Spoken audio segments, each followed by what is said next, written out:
Assalamualaikum warahmatullahi wabarakatuh.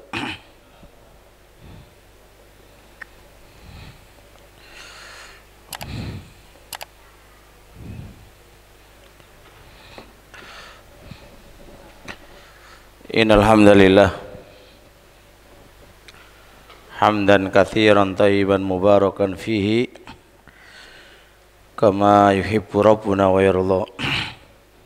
Asyhadu an la ilaha illallah wahdahu la syarikalah wa asyhadu anna Muhammadan abduhu wa rasuluhu la nabiyya ba'dah.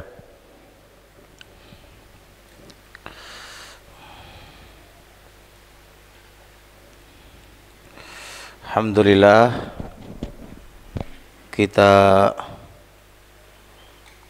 memuji kepada Allah Subhanahu wa taala atas karunia-Nya yang Allah berikan kepada kita.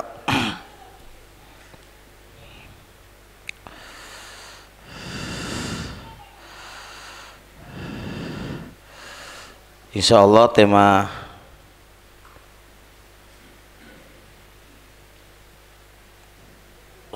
pagi hari ini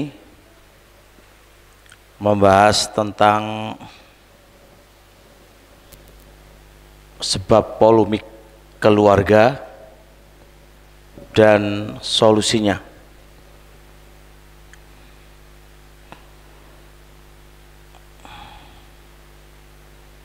Di pembahasan yang dulu kita sudah bahas tentang kaidah-kaidah keharmonisan dalam keluarga dan kita sudah selesaikan kaidah-kaidahnya. Sekarang kita membahas tentang sebab polemik dalam keluarga itu apa aja dan solusinya kayak gimana.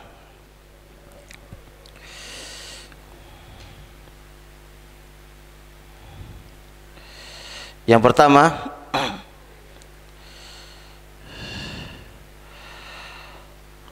dan ini yang paling inti, adalah suami istri ini bermaksiat kepada Allah Subhanahu wa taala. Suami maksiat, istri maksiat. Ini sebab polemik, Pak.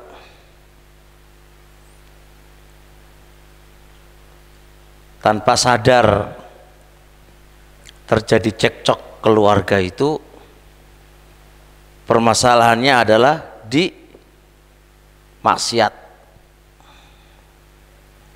Suami maksiat kepada Allah, istri maksiat kepada Allah. Ini terjadi polemik. Di antara alasan yang mendukung bahwasanya maksiat kepada Allah adalah pemicu polemik keluarga, perhatikan hadis Nabi alaihi salatu wasalam, ma tawadda isnani fayuhdithu bihi ahaduhuma illa farraqallahu bainahuma bidzanbin yuhditsu bihi ahaduhuma. Tidaklah dua orang yang awalnya itu saling cinta mencintai, bayangkan saling cinta mencintai, lalu salah satu dari keduanya berbuat dosa, maka Allah memecah belah, maka Allah memporak-pondakan itu, maka Allah memecah belah di antara keduanya disebabkan dosa yang dia telah lakukan. Maka hadis ini menunjukkan bahwasanya suami istri dulu awalnya harmonis, masya Allah, sejahtera, sayang-sayangan, luar biasa. Tapi disebabkan salah satu dari keduanya berbuat dosa kepada Allah Subhanahu wa taala, maka terjadi masalah. Terjadi masalah. Karena sudah nggak seneng lagi, udah nggak seneng lagi, nggak menyatu lagi. Kenapa nggak menyatu? Karena dosa yang dilakukan oleh salah satu dari keduanya. Oleh karenanya Imam Ibnul Qayyim dalam kitab Ad-Da'u wad-Dawa menyebutkan sebuah maqalah, ucapan an ba'di salaf tentang masalah tadi di sebagian salaf. Kata beliau, wallahi demi Allah, inni la a'lamu, sungguh aku mengetahui, sungguh aku tuh mengetahui, dzanbi, dosaku itu, fi khuluqi zaujati, bisa merubah akhlak istriku. Perhatikan. Jadi dosa yang dilakukan oleh seorang suami itu bisa merubah perilaku istrinya. Yang awalnya istrinya itu manut patuh, sayang kepada suaminya, nggak bantah.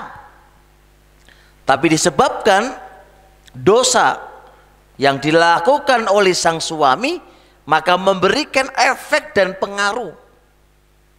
Perhatikan, memberikan efek dan pengaruh terhadap akhlak istrinya. Bayangkan. Dan ini bisa dibalik.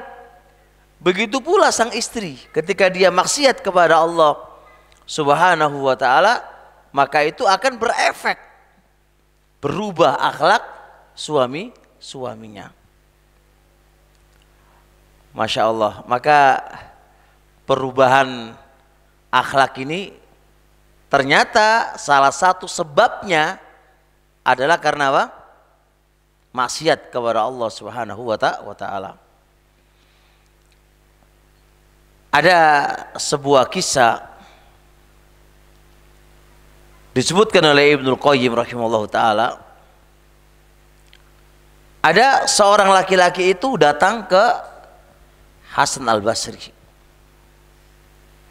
mengeluhkan tentang rasa cinta yang sudah tumbuh ternyata hilang.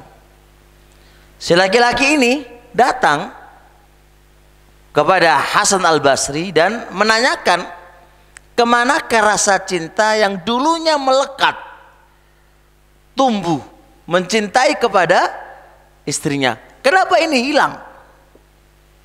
Bayangkan, kenapa ini hilang?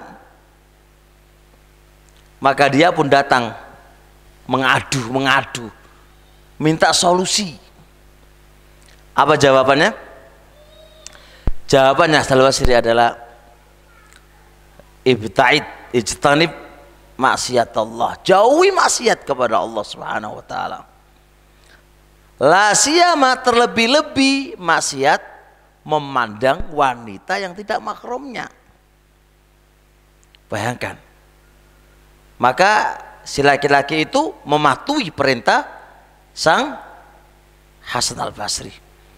Maka dia setelah sepulang dari Hasan Al-Basri, dia pun patuh mentaatinya dan menjauhi maksiat kepada Allah Subhanahu wa taala. Maka Allah kembalikan rasa cinta, rasa rindu sebagaimana semula. Coba lihat efek daripada kemaksiatan itu bisa apa? Bisa tercabut ya rasa cinta itu. Dan perlu difahami, Ibnul Qayyim itu menggambarkan begini. Rasa cinta itu sebagaimana kayak gelas yang diisi dengan air.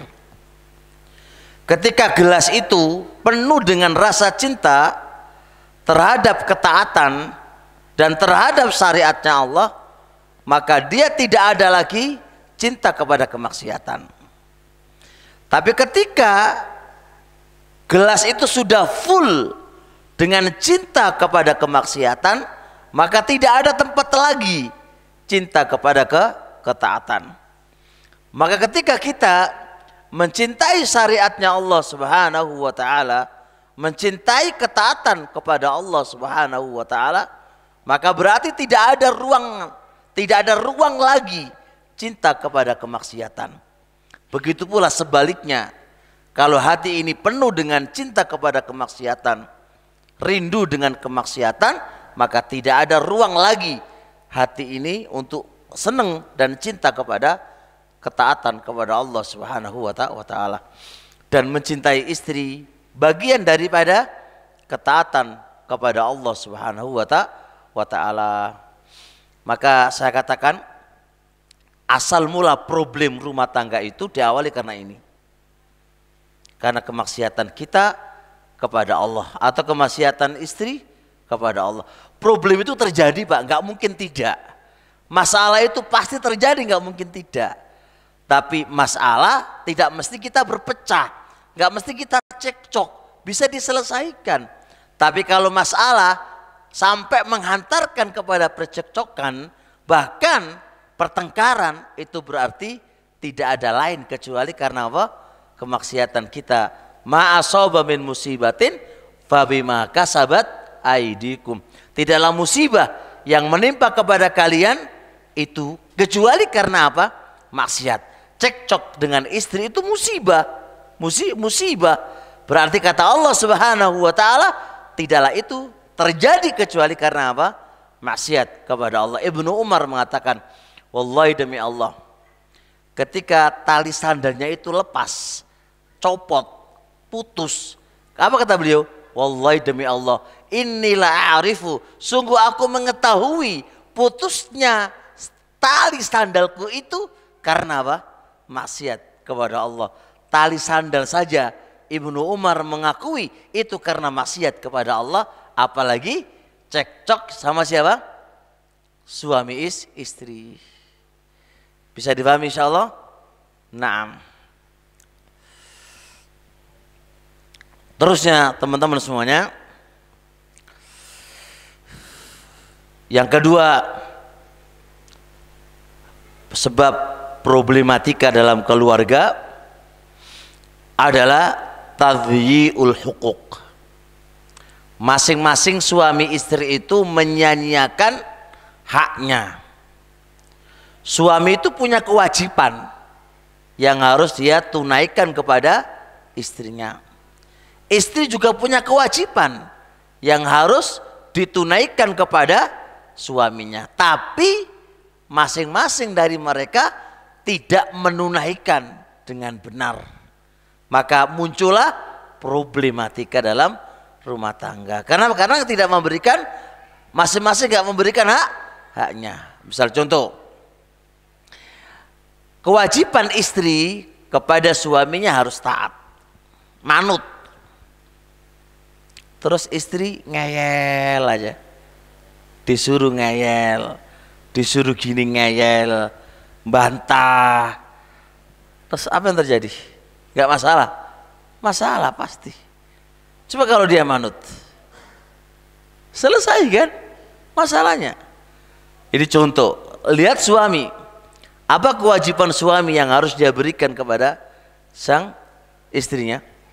Suami harus mengayomi, harus menjaga, harus ngasih nafkah. Coba kalau suami nggak ngasih nafkah, la zahir wala batin. Suami bila istri minta makan, gak ada, cari sendiri. Ya. Coba lihat, karena tidak diberikan haknya, maka terjadilah masalah. Sebagaimana karyawan sama bos. Bosnya gak memberikan hak sebagai bos kepada karyawan. Karyawan tidak memberikan hak sebagai karyawan kepada bosnya. Apa yang terjadi? Kacau, Pak. Kacau. Maka di antara sebab kacaunya rumah tangga ya karena ini masing-masing tidak memberikan haknya.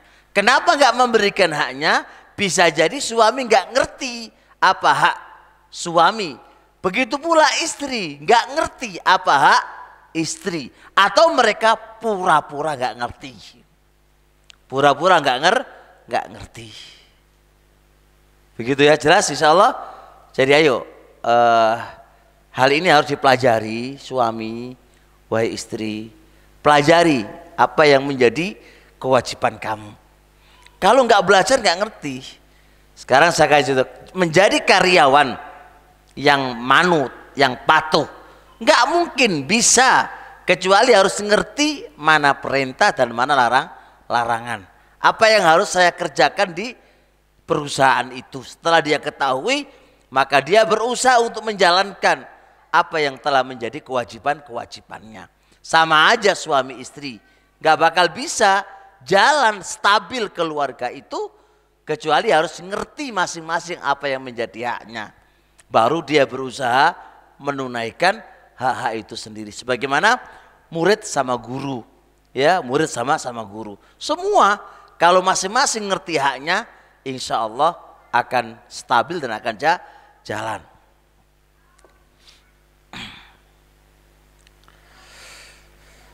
Misal contoh, apa hak suami atas yang harus dia berikan kepada istrinya?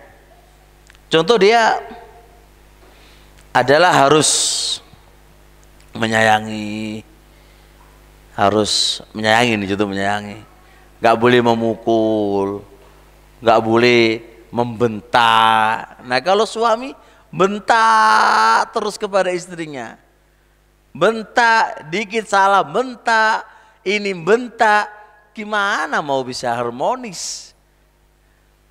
Wong dia bentak isinya aja. Hah?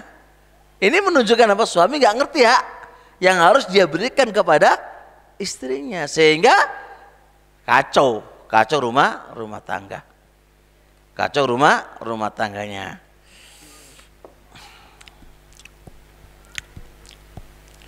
Terusnya yang nomor 3, di antara problematika keluarga adalah adamul musarahati wa ghiyabu ruhit tafahumi wa fuqdanut tahawuri. Adalah tidak ada keterus terangan antara suami istri dan tidak saling memahami dan tidak adanya diskusi. Ini juga termasuk salah satu sebab masalah rumah tangga. Masalah rumah tangga. Jadi ketika ada apa-apa harusnya kan terus terang. Begini, inginku begini, anakku begini. Terus kemudian setelah didiskusikan, harusnya ada tafahum, saling paham, saling memahami, saling mengedepankan akal, jangan ego. Kemudian mencoba berdiskusi kalau tidak bisa dipecahkan. Nah setelah diskusi, maka harus menggunakan akal sehatnya. Mau bertengkaran terus atau ada yang ngalah. Bisa dipahami? Contoh, suami pingin poligami nih, contohnya ini gampangannya kan. Contoh pingin poligami. Contoh aja, gak sungguhan, contoh itu kan. Terus suami itu meneng, dipikir, sehingga hidup tidak bisa sehat karena mikir aja kan, stres jadinya masalahnya. Kalau sudah gini terganggu cara berpikirnya, cara berakal sehatnya terganggu. Kalau andai kata dia pengen poligami, sampaikan, iya sayangku, adikku atau apalah, aku pengen poligami. Sebutkan argumentasi Anda begini. Kalau diterima, alhamdulillah. Kalau nggak diterima, sabar. Kamu ngono toh? Sabar sih. Sabar gitu kan. Nah, kalau podo ngeyele, nah, suami yang ngeyel, kamu terima, nggak kamu terima, saya pasti poligami. Si istri, kamu lakukan poligami, ceraikan aku. Berarti ini podo ngototi. Diskusi demi diskusi, pokoknya jalan ini jalan. Kayak gini nggak ketemu. Dibutuhkan tafahum. Apa? Berakal sehat yang jalan.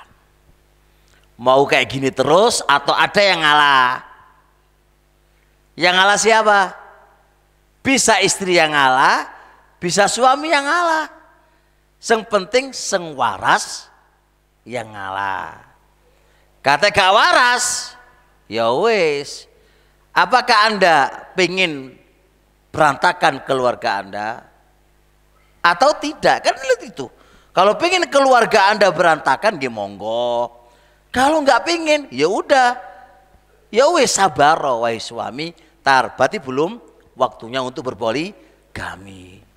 Begitu loh, dipakai akal sehatnya. Ojo kok poligami nggak wajib izin, ora syarat. Itu bener, ucapan kamu itu bener, nggak salah. Tapi Anda harus berpikir, ketika Anda terus untuk berpoligami, siap nggak istri kamu? Kalau nggak siap, maka berarti apa? Kamu ambil apa? Cari pasangan yang baru, yang lama berantakan, ya kan?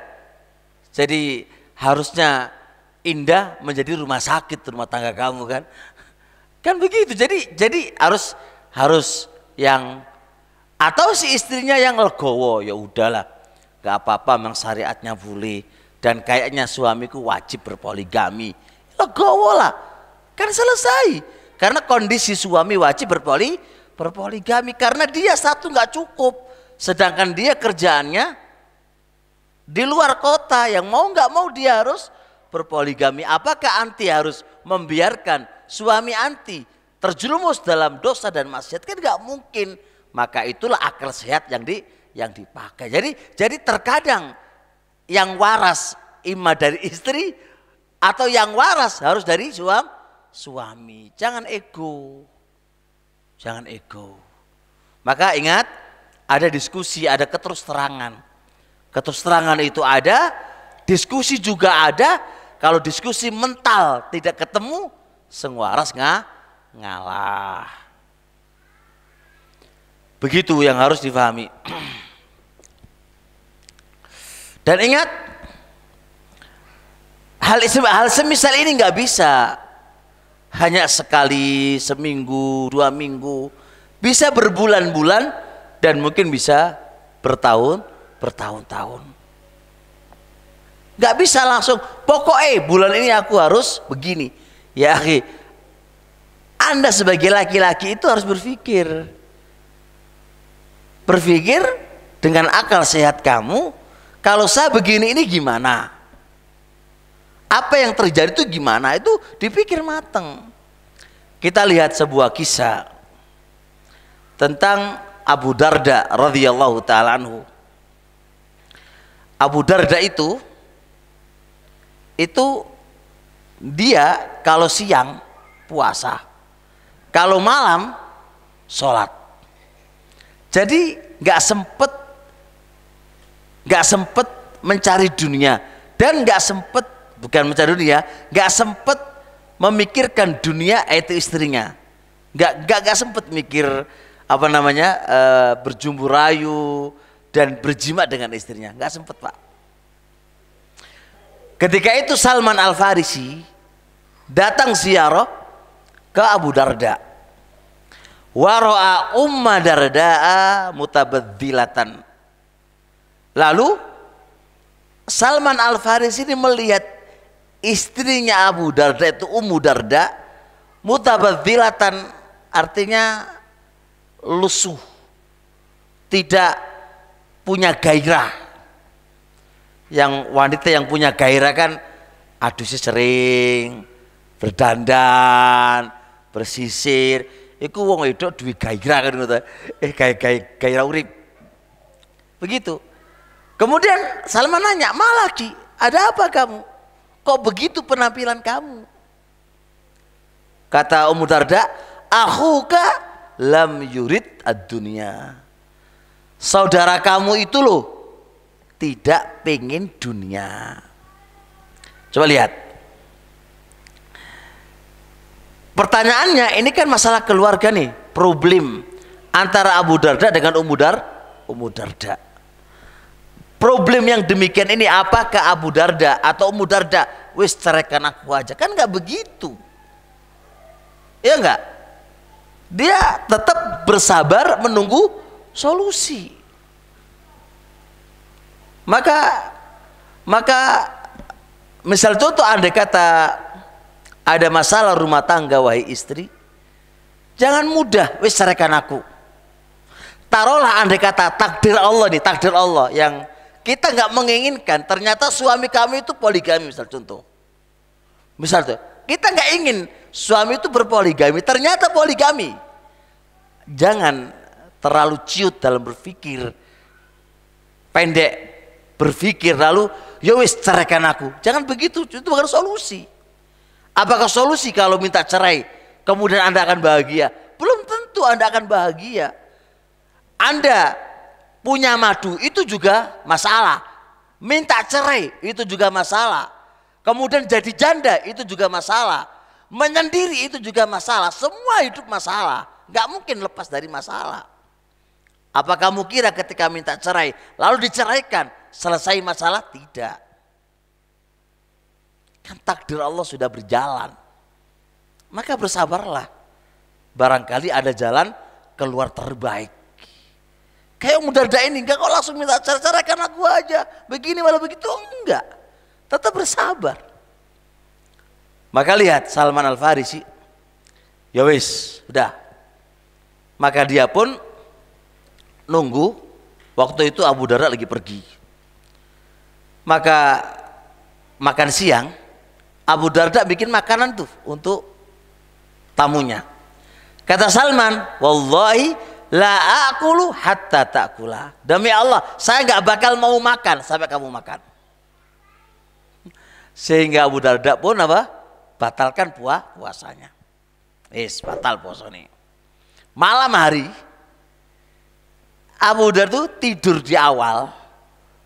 Baru pertengahan, baru di awal malam itu udah bangun sholat. Gak sempet jemuk bojone Pak, sholat. Jadi Salman, ayo tidur. Suruh tidur sama Salman. Wes tidur. Bangun pertengahan malam, sholat lagi. Kata Salman, tidur. Sampai sepertiga malam terakhir. Baru bangun lalu sholat. Sambil Salman ngasih tahu, "Inna li rabbika alaika haqqah. Wa inna alaika li zaujika wa inna li zaujika alaika haqqa wa inna li nafsika alaika haqqa wa'tu kulladzi haqqin haqqahu." Begini loh Abu Darda. Masing-masing itu ada haknya. Berikan haknya pada tempatnya. Allah punya hak atas kamu. Istri kamu juga punya hak atas dirimu.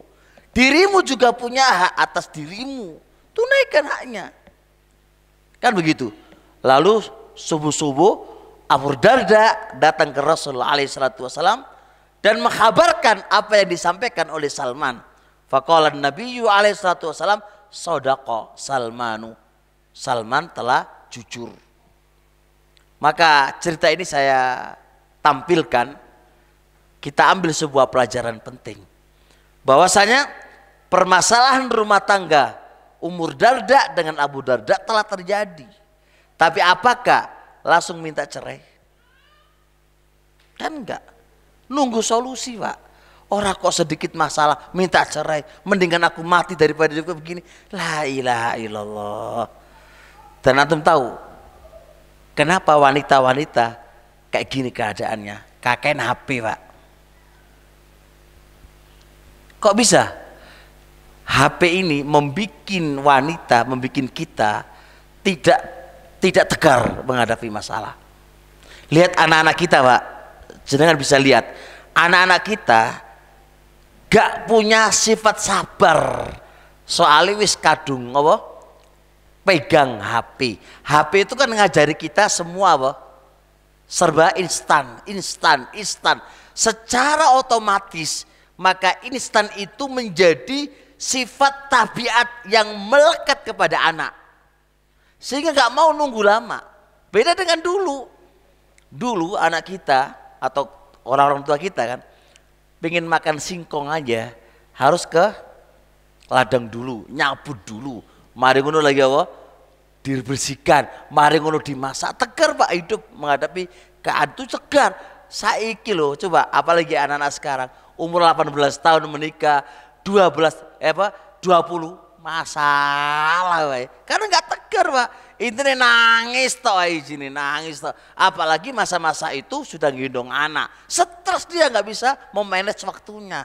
Kayak begini kehidupan rumah tangga. Apalagi suaminya tidak paham tentang kondisinya, terus masalah.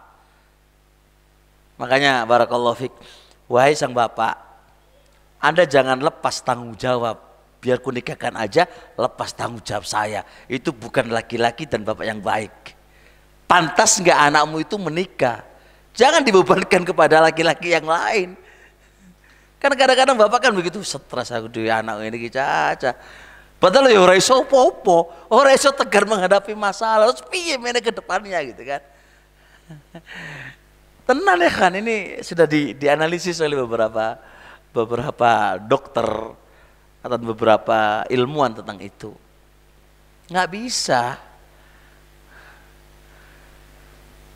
Nah, jadi begitu masalahnya ya. Ya, Masya Allah. Jadi butuh solusi. Jadi jangan kok masalah lalu pengen instan. Rong dino selesai, patang dino selesai.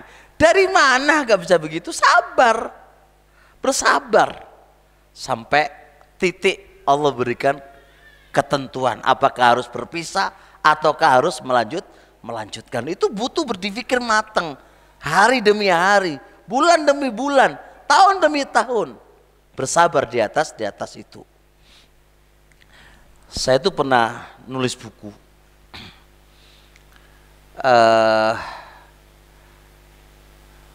3 rangkaian dari tulisan saya adalah hitam putih poligami. Jadi poligami itu ada hitamnya, ada putihnya.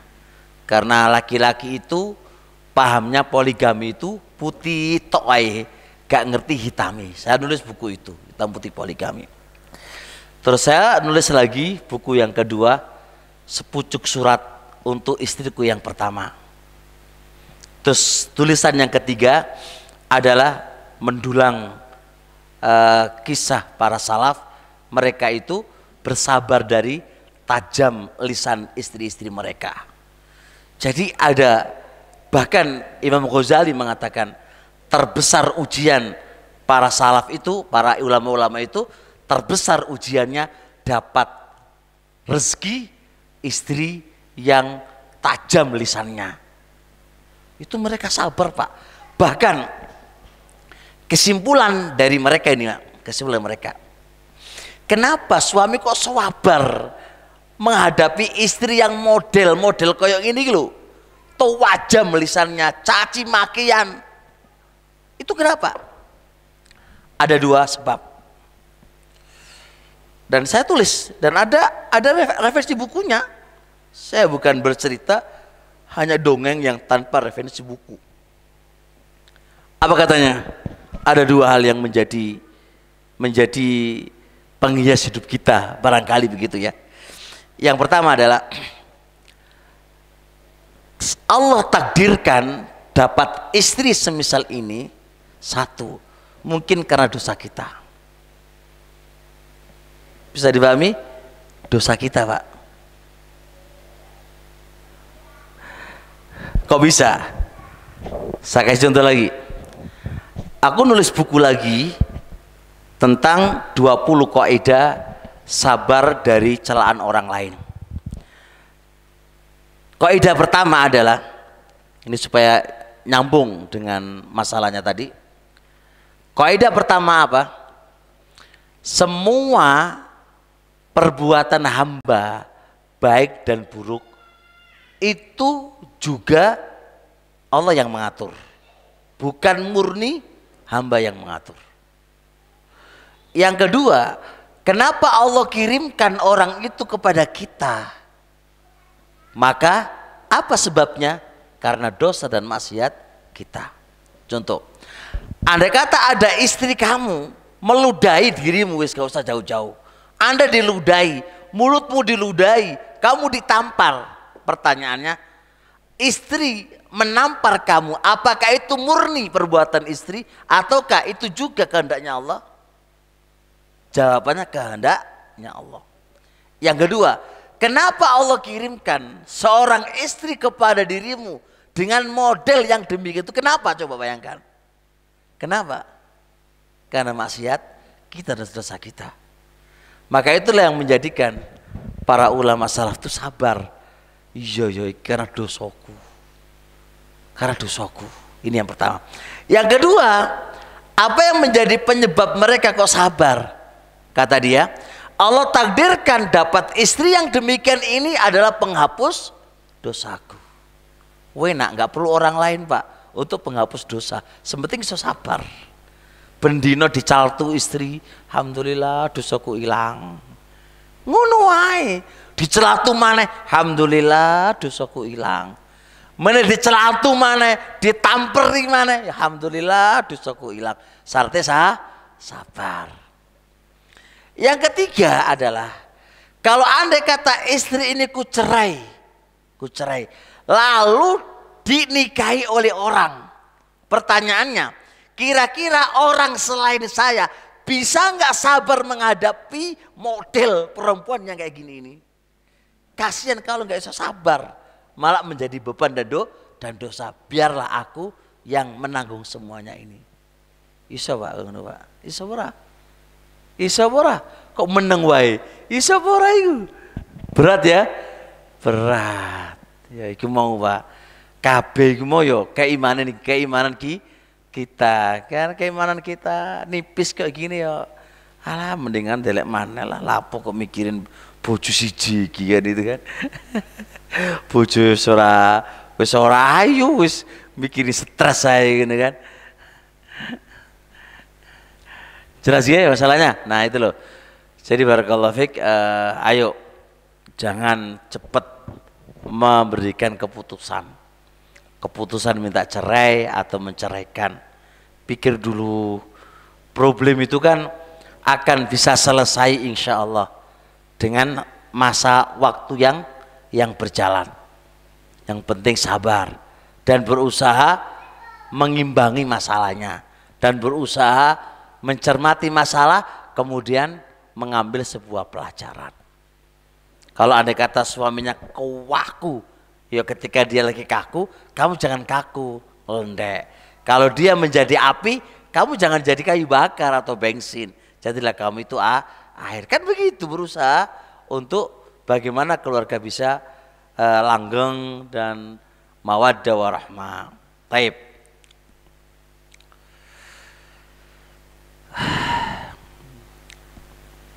Oleh karenanya Abu Darda itu bilang begini kepada istrinya. Abu Darda itu bilang kepada istrinya begini. Idza ra'aitani ghadiban fariddini wa idza ra'aituki ghadabi radituki wa illa lan nastahiba. Wahai istriku, apabila kamu melihat aku lagi marah, maka kamu harus ngalah. Bayangkan. Dan apabila aku melihat kamu lagi marah, saya akan ngalah. Bayangkan Pak. Jadi maka ketika aku melihat kamu wahai istriku lagi marah, saya yang ngalah.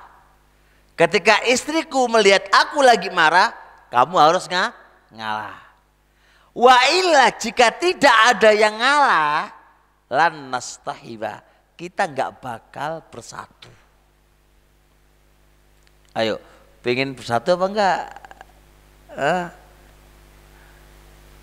Pengen bersatu apa enggak? Ya harus ngalah. Sengalah sapa? Sengalah sapa? Sing waras. Ojo suami sing waras. Sing gak waras itu berarti gak gelem ngalah. Kalau sampean sik istri pokoknya ojo poligami, yang satu pokoknya poligami, sing waras ngalah. Ya mungkin waktu belum waktunya ngalah sih, gitu kan. Meni ndonga sik nang Allah sing wakeh gitu kan. Ya Allah lunakkan bojoku. Sik guru apa? Guru lunak sok poligami sik. Banyak sedekah, njaluk nang Allah lunak. Begitu. Istri juga begitu. Pokoknya bojoku kali poligami. Banyak sedekah wae. Ya Allah, mudah-mudahan bojoku cek poligami. Semangat njaluk nang Allah kan. Nah, menang-menangan kan. Dungane menang-menangan di mana nih kan. Nah kalau wis kalah ya wis sabar, berarti wis takdir kan udah selesai urusan nih kan. Harus ada yang ngalah,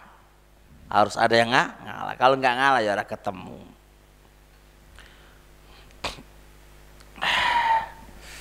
Terusnya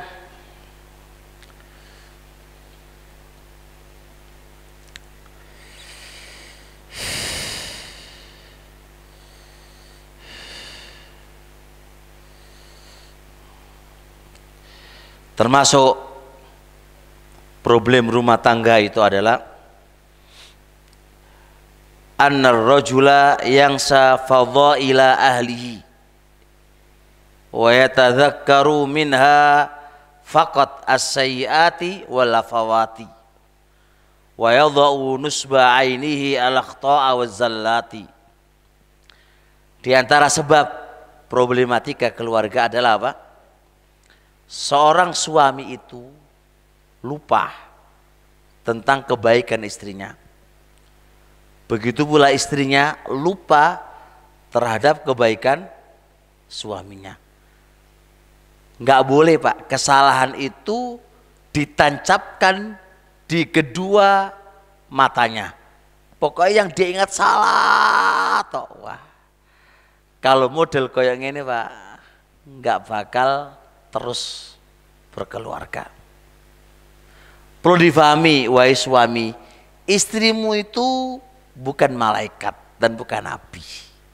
Dia manusia biasa. Begitu pula suami kamu itu juga manusia biasa. Kadang salah, kadang benar. Kadang marah, kadang nggak marah. Kadang baik, terkadang tidak baik. Istri kamu itu juga begitu, kadang ngeyel, kadang gak ngeyel gitu kan. Nah, cara biar harmonis atau tidak gejolak pertengkaran, polemik adalah ketika istri kamu itu punya kesalahan, maka Anda secepat mungkin menimbang kebaikannya. Begitu pula andai kata suami kamu itu punya kesalahan, maka cepatlah Anda timbang kebaikannya. Bisa dipahami? Contoh, Anda suatu hari selesai kerja, tiba-tiba pulang, istri nggak masak, rumah masih kotor, anak belum mandi. Spontan sang bapak marah. Soalnya apa? Iki piye bojoku iki?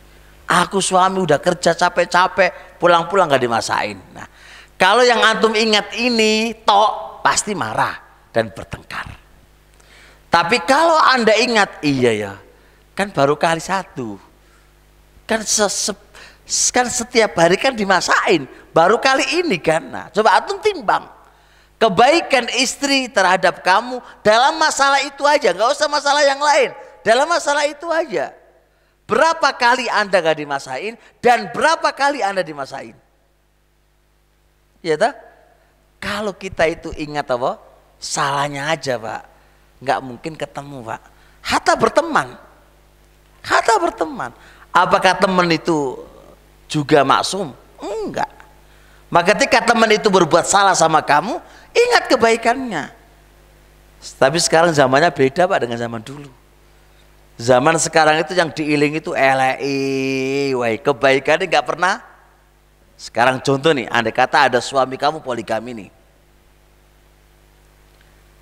saya yakin istri yang diiling-iling apa?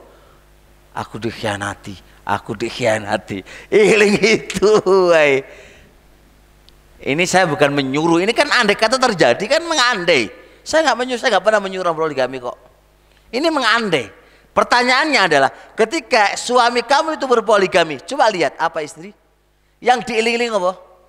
Aku dikhianati.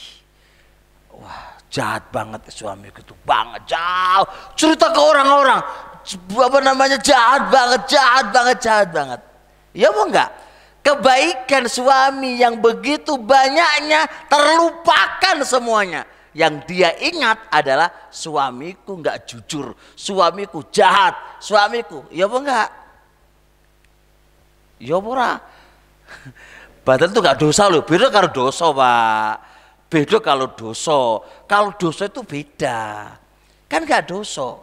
Contoh, sekarang istri kamu itu maksiat kepada Allah, contoh biye pacaran, kalau laki-laki yang lain itu beda lagi babnya, karena dia bermaksiat kepada Allah. Beda dengan berkait dengan hak kita pak. Hak kita udah kita ngalah aja nggak ada masalah. Kalau dia berpacaran sama wanita laki-laki yang lain, beda babnya. Kita marahin boleh. Karena ini berkaitan dengan apa? Kemaksiatan lo kepada Allah Subhanahu Wa Taala. Beda babnya. Orang kok ditoleransi. Kau popo kamu pacaran laki. Lah stres laki-laki yang ini. Orang kok oleh kayak ngono kuwi mana gitu. Kan begitu loh, bedakan. Ini kaitannya maksiat yang kita butuh tegas. Kalau urusan itu boleh, nggak ada masalah. Kalau urusan berkaitan dengan hak kita, kita bisa memberikan apa? Toleransi. Ya sama aja pak kasusnya murid sama guru. Coba murid sampai 6 tahun pak di pondok, nggak pernah dimarahin sama gurunya. Sekali dalam 6 tahun pernah dipukul atau dihukum pak. Saya yakin murid itu jahat banget Ustadz itu. Ngukum aku padahal selama 6 tahun nggak pernah dihukum pak. Baru kali itu karena jengkel, karena kenakalan dia sehingga dia dihukum. Bayangkan yang terengyang-nyang di benaknya dia adalah apa? Guru menghukum dia. Dan laporan ke orang tuanya adalah apa? Guru itu jahat Umi atau Abi. Karena dia menghukum aku. Mana dia cerita tentang kebaikan gurunya? Nggak pernah ada pak. Nggak pernah ada. Ini zaman sekarang betul begitu. Lupa kebaikan orang dan yang diingat adalah apa? Kesalahannya orang. Kalau sudah lupa kebaikan orang repot pak. Pasti ada sedikit masalah, pasti masalah. Sedikit masalah, pasti masalah pak. Karena Anda lupa kebaikannya. Tapi kalau Anda selalu mengimbangi dengan kebaikan dia, maka ketika ada masalah masih bisa direm. Karena Anda ingat kebaikan yang dia telah berikan kepada kita. Begitu loh, jadi ini harus seimbang pak. Makanya kadang-kadang ya problem rumah tangga itu terjadi ya karena itu. Suami yo ilingi dosa, ilingi salah itu, istri juga ilingi salah itu, ya wis tengkaran aja. 6. Terusnya sedikit lagi. Udah ke berapa apa ini? Hah? Mau 5 ya. Di antara sebab masalah rumah tangga adalah poligami Pak. Tapi nanti saya akhirkan aja. Jadi laki-laki langsung gitu kan, langsung nggak tidur, ngantuknya hilang Pak. Ngantuknya hilang. Dan memang ulama menyebutkan di antara problematika keluarga adalah suami minta poligami. Ini tahu sebab, tapi nggak saya masukkan sekarang, nanti kalau udah lagi ngantuk full baru dibahas. Sekarang lanjut dulu Pak. Di antara problem rumah tangga itu adalah adamul qanaati bima qassamallahu lahu min nasibin. Suami nggak qanaah terhadap apa yang menjadi pemberiannya Allah. istri juga nggak qanaah terhadap apa yang Allah telah berikan kepadanya. Gimana contohnya? Contoh, suami itu impiannya pengen dapat istri cantik, hidungnya mancung, kulitnya putih. Wis ngono lah. Takdirnya Allah, takdirnya Allah oleh elek. Ya toh? Baik. Orang kalau tidak qanaah Pak, neriman apa yang menjadi pemberiannya Allah, pasti polemik Pak keluarga. Ya pora? Pasti. Kok iso? Iyalah, dia lihatnya ke orang lain. Karena gak qanaah, lihat video-video, lihat foto-foto sengwayu. Ini karena gak qanaah. Bahkan bisa membandingkan, ya Allah, kok ayu tenan yo dilihatkan ke bojone, kok antara as-sama wal ardi perbandingannya antara bumi dengan langit kan. Wis, kalau sudah begitu problem, masalah dikit, wis tak cerai aja, Pak melu welek. Kenapa? Kadang-kadang suami itu melafatkan kepada istrinya elek, ireng, yang lainnya. Kenapa coba? Karena masalahnya nggak qanaah. Kan itu pemberiannya Allah toh. Dan yakin insya Allah yang namanya laki-laki kan delek sing piye? Sing ideal kan? Begitu pula si wanita pasti cari yang ideal kan? Tapi takdir lain kan? Pemberiannya Allah kan lain.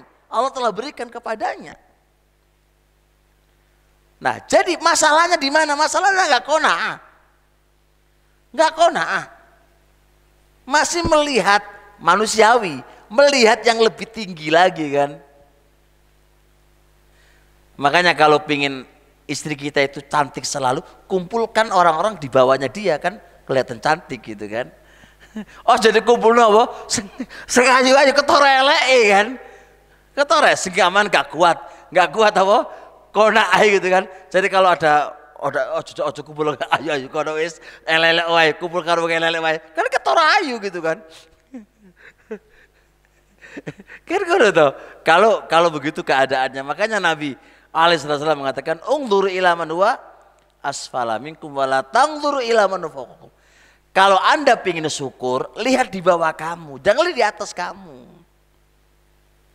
Jadi cara kita qanaah, lihat iya yo masih ada orang lebih jelek daripada istriku. Ya wis lah, syukur aja wis. Ora sakit delok di atas.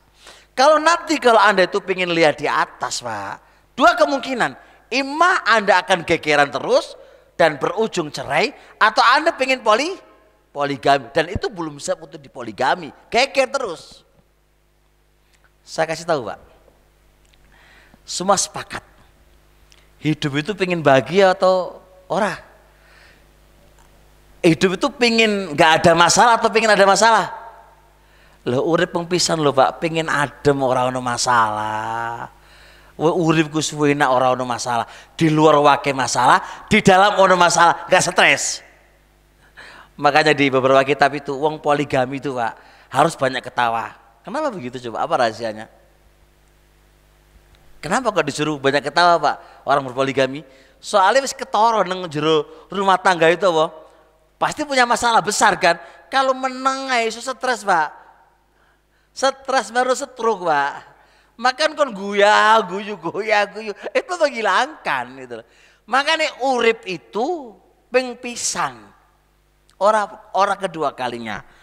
Nah, yang namanya sekali itu hidup. Jangan ya, cari enak yang tidak ada masalah kan gitu kan. Tapi untuk poligami nggak bisa. Pasti ada masalah kan gitu kan. Pasti bermasalah. Apalagi Anda, kehidupan Rasul itu bermasalah, apalagi Anda kan gitu kan. Nah kalau belum siap, mendingan siji. Wis nyaman urip. Ora sing aneh-aneh. Ngono lho. Wis to. Oh, ndek urip ping pisan kok pengen duwe masalah wae. Urip enak nyaman, hidup nyaman. Oh lho. Kali kerja kalau sudah siap, oke monggo. ini guru siap semuanya, wis pengen masalah wae. Di luar masalah, di dalam masalah. Mari ngono stres. Yang menjadi masalah anak-anak kita. Anak-anaknya tidak terurus karena bapak nih mikirin masalah. Urip pengpisan penuh dengan masalah. Kapan enake? Wis, dong ora. Kesimpulannya harus kona'ah. Makanya kenapa sih laki-laki terkadang ndelok HP perempuan, kadang-kadang laki-laki perempuan ndelok HP channel-channel siapa atau apa, itu karena pelampiasan tidak kona'ah terhadap pemberian yang Allah telah berikan kepadanya. Ini terkait dengan fisik, Pak. Belum lagi terkait dengan duit. Masalah baru lagi. Karena di antara sebab polemik apa enggak kona'ah. Bojone iku wis dikai kipas angin. Pengennya apa? AC. AC siji wis oleh 2 wulan, oleh setahun 2 tahun pengen anyar maneh. Ngono ae. Iya kalau duit iku lancar terus. Ndak ora lancar piye gegeran. Kan ngono to, wis nang omah iku wis ana semuanya. Istrine pengen beli martabak kek atau apa kek, sedangkan duitnya ora ono, ngotot pengen beli martabak regane piro 20.000 Pak, mikir dewek. Ya kan? Wis to, kau nak awai lah, neriman apa yang Allah telah berikan. Urip lu enak. Dikai suami segini, ya udah jalan aja. Yang terpenting itu kan kebahagiaan rumah tangga, hati, rumah tangga, kebahagiaan hati. Orang kok kebahagiaan di mata. Wong sudah kenyang itu insya Allah ya wis warak lah kan. Kenapa kok pingin nafsu, Pak? Nafsu tok. Nah, kadang-kadang istri tuh sifatnya piye? Kalau nggak dibelikan suka marah-marah. Pokoknya harus ngene. Lah kari piye sih? Iki karena munculnya nggak kona'ah tadi loh, nggak kona'ah. Nah, membimbing istri untuk supaya kona'ah nggak gampang, Pak. Soalnya wis bersama orang tuanya itu wis pembelajarannya nggak kona'ah. Ketika bersama Anda beberapa hari, beberapa bulan nggak bisa langsung sembuh karena penyakit wis mendarah daging dari orang tuanya. Butuh kerja apa namanya spesial untuk mengkona'akan apa istri itu tadi. Paham ya, insya Allah? Cukup insya Allah sampai di sini dulu. Semoga apa yang disampaikan tadi bermanfaat. Dan semoga Allah Subhanahu wa ta'ala menjadikan keluarga-keluarga kita dibimbing oleh Allah. Sehingga mereka terjalin mahabbah, warahmah, dan harmonis setiap saat. Dan menjadikan satu wasilah menuju surganya Allah Subhanahu wa ta'ala. Subhanakallahumma hamdika asyhadu an la ilaha illa anta astaghfiruka wa atubu ilaik. Assalamualaikum warahmatullahi wabarakatuh.